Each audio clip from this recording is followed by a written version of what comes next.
Drahí priatelia, majster, keď prišla tá myšlienka, že na Orave bude výstava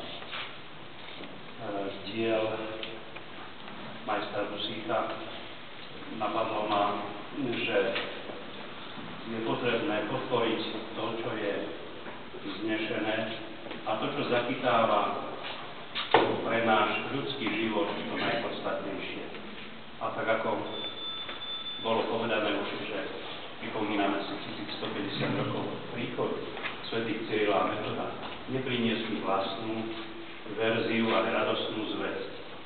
A tá radostná zvesť, ktorá sa pretlmočí do obrazu, je veľkým darom Božím, že túto schopnosť niektorí naši majú.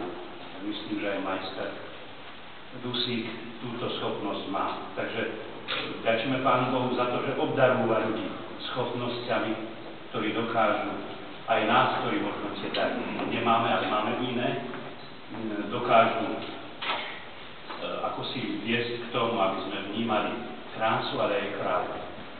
Lebo tieto obrazy hovoria o jednej úžasnej pravde, že Boh tak miloval svet, že poslal svojho jednorodeného syna, aby nezahynul nikto v neho verí, ale aby mal večný život.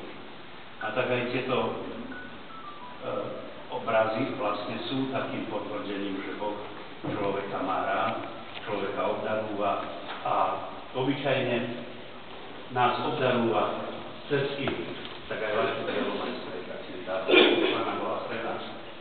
A verím, že Pán vám odpláci vašu vytrvalosť, aj to, že dokážete